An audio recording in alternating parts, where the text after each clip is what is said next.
السلام علیکم ورحمۃ اللہ وبرکاتہ. نحمدہ ونصلی علی رسولہ الکریم. اما بعد. اعوذ باللہ من الشیطان الرجیم. بسم اللہ الرحمن الرحیم. هل جزاء الاحسان الا الاحسان. معزز سامعین و سامعات، میرے تقریر کا عنوان ہے بھلائی کر بھلا ہوگا. اسلام ایک عالمگیر مذہب ہے جو انسان تو کیا حیوان کے ساتھ بھی بھلائی کرنے کا حکم دیتا ہے، اور یہ بھلائی ضائع نہیں جائے گی بلکہ اس پر اجر عظیم کا وعدہ ہے. جیسا کہ اللہ تبارک و تعالی سورۃ الرحمن آیت نمبر 60 میں ارشاد فرماتا ہے، هل جزاء الاحسان الا الاحسان. احسان کے بدلے احسان کے سوا اور کیا ہے؟ معزز سامعین و سامعات، اللہ تعالیٰ نے مومنوں کو ایک دوسرے کے لیے دوست، ہمدرد، مددگار قرار دیا ہے. اسی تعلق کی بنا پر ایک دوسرے کے مدد کرنے اور نیکی کی تلقین کر کے برائی سے روکنے کا حکم دیا ہے، اور مالدار لوگوں کو حکم دیا کہ وہ اپنے غریب بھائیوں کے لیے زکوٰۃ ادا کرے جس سے ان کی غریبی دور ہو جائے. جیسا کہ اسی بھلائی پر ابھارتے ہوئے آپ صلی اللہ علیہ وسلم نے فرمایا، مسلم کی حدیث میں آتا ہے کہ ایک مرتبہ اگر کوئی شخص اپنے بھائی کی مدد کرے گا تو اللہ تعالیٰ بھی اس کی مدد کرے گا، اور اگر کوئی شخص اپنے بھائی کے کام میں رہے گا تو اللہ تعالیٰ بھی اس کے کام میں رہے گا، اور اگر کوئی اپنے بھائی پر سے کسی مصیبت کو دور کرے گا تو اللہ تعالیٰ بھی اس پر سے قیامت کی مصیبت کو دور کرے گا، اور اگر کوئی اپنے بھائی کی پردہ پوشی کرے گا تو اللہ تعالیٰ قیامت کے دن اس کی پردہ پوشی کرے گا.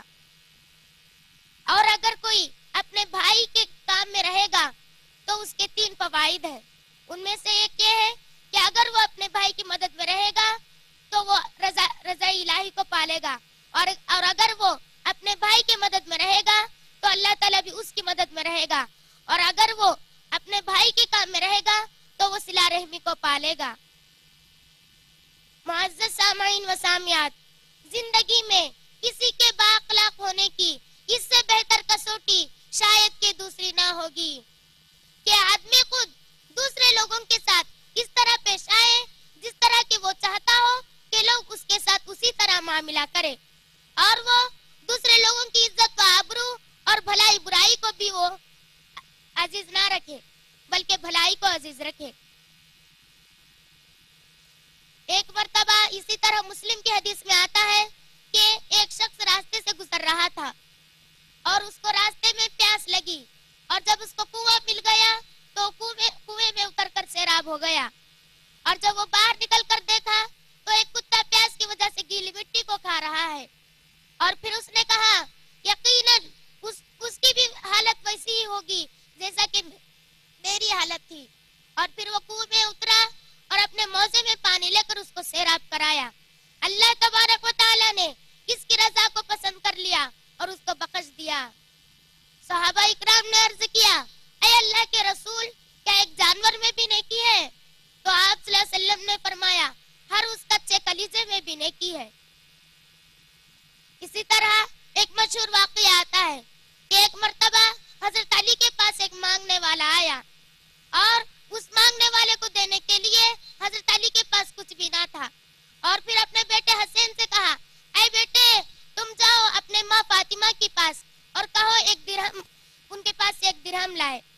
اور پھر حضرت فاطمہ نے کہا، میرے پاس 6 درہم ہے جس سے راشن اور غلہ خریدنا ہے، اور اگر ان میں سے 1 درہم بھی کم ہو جائے تو راشن غلہ نہیں ملے گا. اور پھر حضرت علی نے فرمایا، کیا وہ ایک تھیلی پر بھروسہ کرتی ہے، اسے اللہ پر بھروسہ نہیں ہے؟ پھر ان کے پاس سے 6 درہم لے کر مانگنے والے کو دے دیا. اور حضرت علی کا گھر ایک عام سڑک پر تھا جس کی وجہ سے آنے جانے والے ان کو نظر آتے تھے. ایک شخص ایک اونٹ لے کر جا رہا تھا.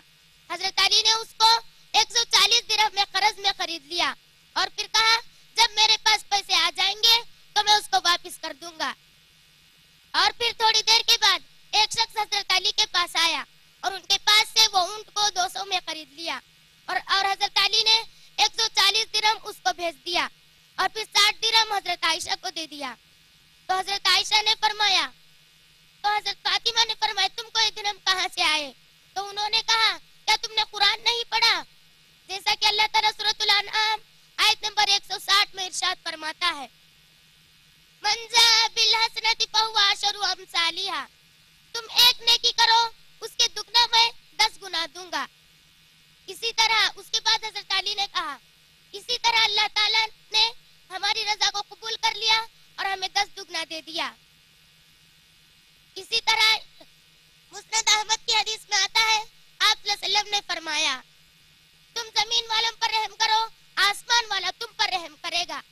جیسا کہ کسی شعر کا قول ہے کرو مہربانی اہل زمین پر، کرو مہربانی اہل زمین پر، خدا مہربان ہوگا عرش بری پر.